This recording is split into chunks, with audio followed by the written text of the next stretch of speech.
In the name of Allah, who is most merciful and beneficial. Today our topic is Guardian and Wards Act 1890. We have already know about the Muslim Family Law Ordinance in last video.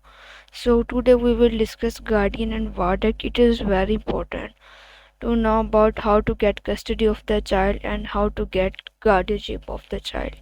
So let's see. 1890, it's very old ordinance. Same as Muslim Family Ordinance, it is also an ordinance.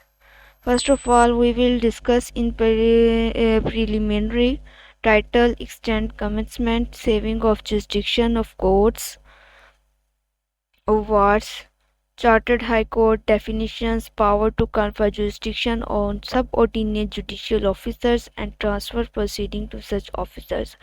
क्या बता रहे हैं कि पहले जो हमारे sections वो deal करते हैं पहले दूसरा तो चलो रिपील्ड हो गया। पहला जो है वो टाइटल और कमेंसमेंट से डील करता है। टाइटल का आपको पता है गार्डियन वार्ड एक्ट 1890 और उसके अलावा इसकी कोर्ट्स की जुरिसडिक्शन किसकी कोर्ट की जुरिसडिक्शन है कि वो इस मैटर्स को डील कर सकती है। और fourth section deals with the definitions. और जुडिशल ऑफिसर ट्रांसफ़र प्रोसीडिंग के वो अपनी जो जुडिशल ऑफिसर्स हैं वो अपनी प्रोसीडिंग को आगे ट्रांसफ़र कैसे कर सकते हैं, कर भी सकते हैं या नहीं कर सकते। So it is all describe in the act. Appointment and the declaration of the guardian. इसके अंदर हम देखेंगे कि हम कैसे अपॉइंट कर सकते हैं, कैसे डिक्लेयर कर सकते हैं गार्डियन को। First of all the 5th omitted at 6 में saving of appointment in other cases. So जब अपॉइंट करते हैं कुछ ऐसे केसेस होते हैं जो कि प्रेजेंट नहीं होते, नहीं कैसे डील करना है। Power of the court to make orders as to guardianship. Court के पास क्या राइट है, क्या ऑर्डर है, इसके पास क्या पावर है कि वो गार्डियनशिप दे सकते हैं किसी भी पर्सन को, इनके पेरेंट्स को या फिर किसी रिलेटिव को या फ्रेंड को। पर्सन इंटाइटल टू अप्लाई, कौन कौन से पर्सन इंटाइटल हैं, इनके कौन कौन से पर्सन कैपेबल हैं कि वो अप्लाई कर सकते हैं for the guardianship and custody. आगे है courts having jurisdiction to entertain application. Courts के पास जुरिसडिक्शन भी है कि वो एप्लीकेशन को एंटरटेन कर सके। अगर उसकी जुरिसडिक्शन नहीं है तो वो नहीं कर सकती एंटरटेन आपकी एप्लीकेशन को। आगे अगर आपने एप्लीकेशन देनी है तो उसका फॉर्म क्या होगा, उसकी फॉर्म उसको आपने फॉर्म कैसे करना है, उसमें क्या क्या चीज़ राइटिंग करनी है, वो सब आज हम डिस्कस करेंगे। और उसके अलावा procedure on the admission of application. अगर आपने एप्लीकेशन देनी है एडमिशन में तो उसका क्या प्रोसीजर है। और इसके power to make interlocutory orders, production of minor, interim protection of the person and property. कि अगर आपने माइनर को टेम्परेरी या परमानेंट कस्टडी लेनी है तो आपने क्या करना है। ये 12 रूल जो है ना ये मोस्ट इम्पॉर्टेंट है for the custody of the minor. आगे इसको ये सेपरेट से डील करता है कस्टडी को, तो हमने इन डिटेल सेक्शन को पढ़ना है। Hearing of evidence before making an order. जब भी आपने कोई ऑर्डर पास करना है आपने पहले एविडेंस को सुनना है, कौन सी एविडेंस को आपने रिकॉर्ड करना है, each we will discuss in this video. आगे simultaneous proceedings in different court. एक ही कोर्ट में मुख्तलिफ प्रोसीडिंग्स हो तो उसका क्या प्रोसीजर है। एक ही वक्त के अंदर ना दो से ज़्यादा कोर्ट में प्रोसीजर चल रही है, 2 और more proceedings in a one case, then we will what we will do. आगे है appointment of the declaration of several guardian. अगर एक से ज़्यादा एक ही प्रॉपर्टी या एक ही माइनर पर गार्डियन हो तो उन्हें हमने कैसे डील करना है। Appointment of the guardianship for the property beyond the jurisdiction of court. और अगर डिक्लेरेशन हो प्रॉपर्टी की, यानी कि अगर कोई केस ऐसा आ जाए जो कि कोर्ट की जुरिसडिक्शन ही है तो उन केस में हम क्या करेंगे, किसे अपॉइंट करेंगे और किसे डिक्लेयर करेंगे। Matters to be considered in appointing guardian. कौन से मैटर्स हैं जो ड्यूरिंग अपॉइंटमेंट जो कोर्ट देखती है। और उसके अलावा appointment of declaration of collector in which of office को किन सूरतों में जो हमारा कलेक्टर है उसे कंसिडर किया जाता है एज अ गार्डियन, अपॉइंट किया जाता है। Guardian not appointed by the court in certain cases. किन सूरत हाल में कि जो गार्डियन है वो नहीं उसे गार्डियन बनाया जाता है, यानी कि उसे अपॉइंट नहीं किया जाता। क्यों नहीं किया जाता, today we will all discuss in this video. Okay, तो आपने परेशान नहीं होना। ये टोटल आपके 50 सेक्शंस हैं जिसमें से 43 के 44 इम्पोर्टेंट्स हैं, देख लेते हैं। ये देख रहे हैं 42 इम्पोर्टेंट है आपके पास सेक्शंस और उसके अलावा बाकी सप्लीमेंटल हैं वो हम पढ़ेंगे, लेकिन इन डिटेल से ना भी पढ़े तो पढ़ना है, ज़रूरी है, लेकिन हम इसीलिए बेरेक्ट को पढ़ रहे हैं, हमें पता हो कि कौन कौन से सेक्शन ज़्यादा इंपॉर्टेंट है for the filing of case और फॉर द प्रैक्टिस और for the knowledge for the basic concept. और उसके अलावा जो सप्लीमेंट्री प्रोविजन से आप इन डिटेल डिस्कस कर सकते हैं। पहले आपको ये 42 सेक्शंस क्लियर होने चाहिए, तो हमारा जो मेनली फोकस होगा वो 42 सेक्शंस पर होगा।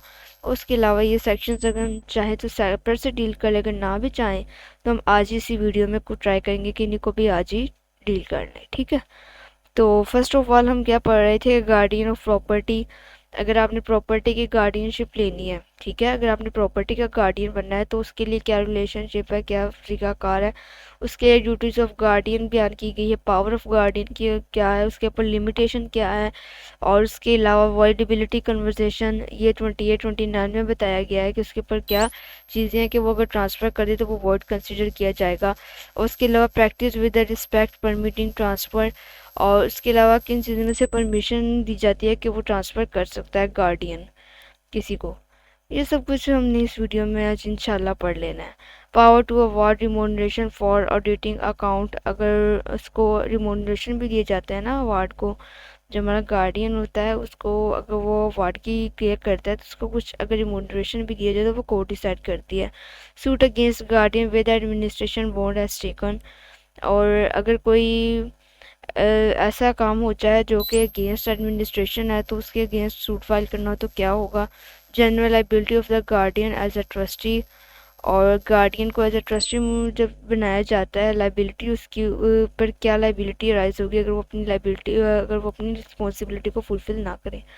किन सूरतों में जो हमारा जो गार्डियनशिप है उसे टर्मिनेट कर दिया जाता है, जो गार्डियन है उसे ख़त्म कर दिया जाता है।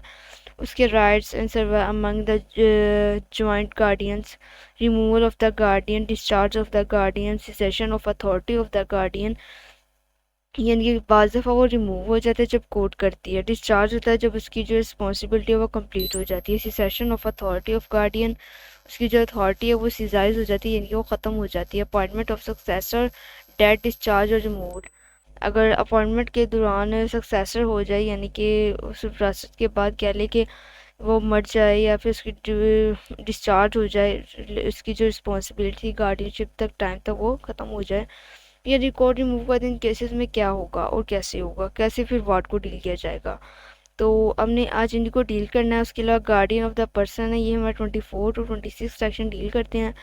ड्यूटीज़ हैं, उसके अलावा title of the guardian, custody of the ward, के जो हमारे कस्टडी है उस पर टाइटल किसका होगा, जिसके पास कस्टडी होगी टाइटल भी उसी का ही होगा। और टाइटल जो मोस्टली देखा जाता है ना वो गार्डियनशिप में देखा जाता है, कस्टडी तो टेम्परेरी होती है। और उसके अलावा removal of ward from jurisdiction, किसके पास रिमूवल है कि वो जुरिस्डिक्शन है कि वो रिमूव कर सकती है। और उसके अलावा ड्यूटीज़ और लाइबिलिटीज़ ऑफ द गार्डियन भी बयान की गई 22-23 सेक्शन में। fiduciary relations of the guardian, capacity of the minor, remuneration of the guardian, guardian का जो रिमोनरेशन वो क्या है, capacity of the guardian, control of the collector as a guardian, अगर हमारा कलेक्टर एज अ कंट्रोल करता है तो फिर उसकी क्या राइट लिबर्टीज है। In short we can say that here we will discuss all the about the guardian and ward act relation, duties, rights, liabilities and procedure, how to get guardianship, how to get custody, and how to discharge guardian, how to discharge guardianship, how to remove guardian. In all the cases we will discuss in this ordinance 1860, 1860 है ना, 1890 है, sorry 1860 वो दूसरे section है, ये 1890 guardian ward act है, तो हम इन डिटेल से आज डिस्कस करेंगे। तो चलिए स्टार्ट करते हैं। फर्स्ट ऑफ ऑल है an act consolidated and amend relating to the guardian and ward act, इसका मकसद जो है रिलेट करना गार्डियन एंड वार्ड एक्ट के रूल्स को। Where it is expedient to consolidate amend law relating guardian and award, it is hereby enacted as follows, यानी कि जहाँ कहीं भी हमें ज़रूरत होगी अमेंड करने की ये लॉ की तो guardian award will help us to amend the laws and to know about the basic concepts। अच्छा फर्स्ट ऑफ ऑल देख ले कि 1890 में ये फोर्स करवाया गया 21 मार्च इन द सब कॉन्टिनेंट, क्योंकि पाकिस्तान तो तब बना ही नहीं था ना, तो ऑब्वियसली उससे पहले का है। तो अब कह सकते हैं कि ये आज तक एप्लीकेबल। इसके रूल जो है वो अमेंड हो जाते हैं लेकिन वो कम्प्लीटली ख़त्म नहीं होते, तो वो शुरू से चलते आ रहे हैं। तो आज तक इस वर्ड को यूज़ किया जाता है for the purpose of guardianship at custody. ठीक है, तो फर्स्ट ऑफ ऑल हमारा टाइटल है इसका एक्सटेंड कमिटमेंट। दिस एक्ट में भी called the guardian and ward act 1890। तो उसके अलावा है हमारे पास it extend the whole of Pakistan. इसका जो एक्सटेंड है पूरे पाकिस्तान में है, ये स्पेसिफिक प्रोविंस पर नहीं है, पूरे पाकिस्तान में। It shall come into force on the first day of July 1890। ये कब वजूद में आया? 1890 फर्स्ट जुलाई। और इसके जो कुछ पार्ट्स हैं वो रिपील हो गए 1938 एक्ट से, और इसके अलावा 1930 एक्ट शेड्यूल। तो इसको आपने देख लेना है ये कौन सा एक्ट हुआ था, ये भी तकरीबन कुछ इससे रिलेट करता होगा सेक्शन वगैरह से। सबसे पहले saving of jurisdiction of courts, ward and chartered high courts. This act shall be read subject to every enactment thereof the past, the relating any court or wards by the constructed on effect in jurisdiction authority of any court ward to take proceed possessed by the high court। यानी कि वो कह रहे हैं कि अगर this act shall be read every enactment, इसे पास किया जाता है by the guardian and ward act, अगर कोई फैसला जो कि हमारे गार्डियन वार्ड एक्ट से नहीं होता, तो in this case the authority of the high court of the ward to take away in power processed by the high court, कि वो पावर जो है वो हाई कोर्ट अपनी पावर एक्सरसाइज करते हुए उसको कंप्लीट डिग्री पास कर दे। तो हाई कोर्ट के पास भी ये केस जा सकता है, लेकिन मोस्टली जो गार्डियन कोर्ट्स बनी होती हैं वही से डिसाइड करती हैं। आगे डेफिनेशन क्लोज है in this act unless there is something is repugnant.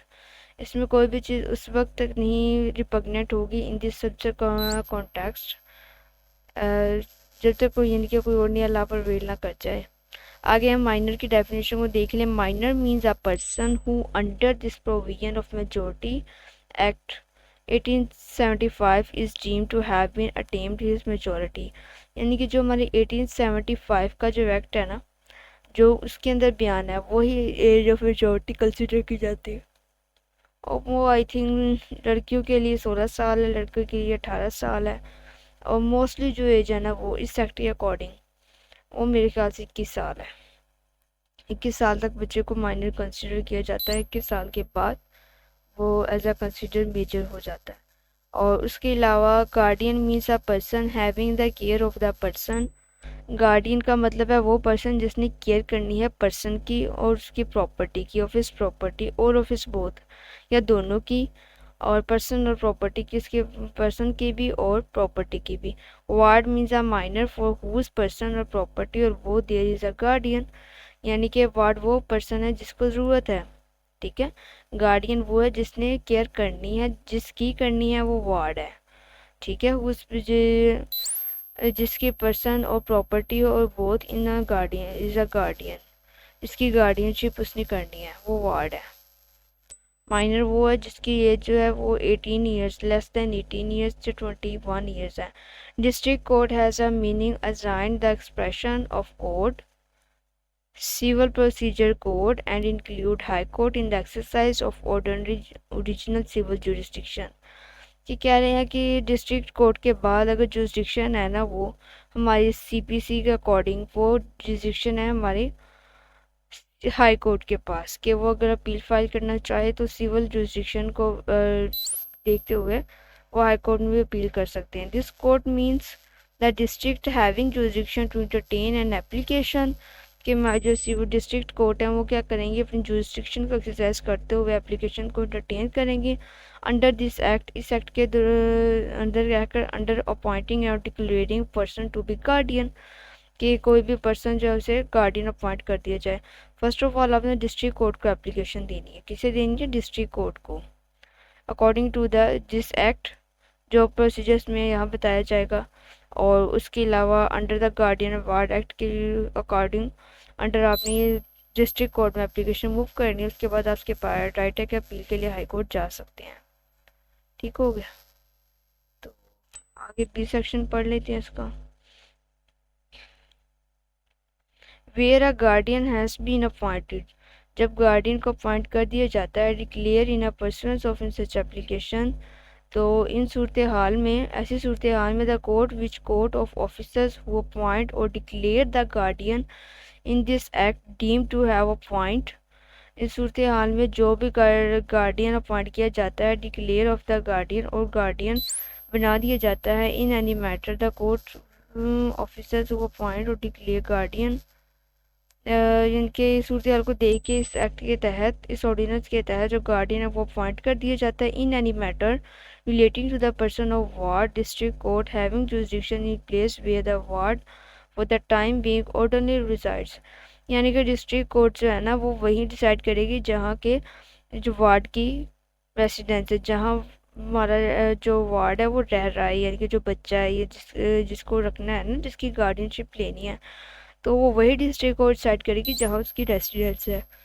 ये नहीं कि वो रह मुल्तान रहा है, उसकी जो केस चल रहा है वो फैसलाबाद चल रहा है, वैसे नहीं होता। जहाँ वो डिसाइड कर रहा है वहीं पे उसकी जो जुरिसडिक्शन है वही डिस्ट्रिक्ट कोर्ट डिसाइड करती है कि वार्ड का गार्डियन कौन होगा। In respect of any proceeding transfer this section, और इसके अलावा जो ट्रांसफ़र कर दी जाती है under 4A court of officer home proceeding has been transferred, अगर देखा जाए कि कोर्ट की प्रोसीडिंग्स अदर कोर्ट में चल रही है तो वो ट्रांसफ़र कर देती है उस कोर्ट को जिसकी जुरिसडिक्शन होती है। ठीक है, तो collector means the chief officer in charge. Collector क्या होता है? एक चार्ज है, वो रेवेन्यू एडमिनिस्ट्रेशन का ऑफिसर्स हैं इन डिस्ट्रिक्ट के अंदर include officer provincial and notification in the official gazette by the name in the virtue of office appointment of the declaration and local area with respect of any class persons or purpose of this act। यानी कहने का मतलब ये है कि अगर कोई person जिसके पास अथॉरिटी है, जो प्रोविंशियल गवर्नमेंट से रिलेट करता है और उसके ऑफिशियल गैजेट में नाम है, तो उसे कंसिडर कर जाते हैं एज अ कलेक्टर, और कलेक्टर के पास राइट है कि वो भी अपॉइंट हो सकता है एज अ गार्डियन, वो एप्लीकेशन भी मूव कर सकता है for to get the guardianship of the minor of the property। Prescribe means prescribed by the rules by the High Court under this Act, जो कि हाई कोर्ट ने ये rules बयान किए हैं अंडर दिस एक्ट, इस कोर्ट एक्ट में। Power of the confer jurisdiction subordinate judicial officers and to transfer proceeding such officers, the High Court may be general, special or empowered to exercising civil jurisdiction subordinate district court or authorities of the judge। क्या कह रहे हैं? Any district court officer subordinate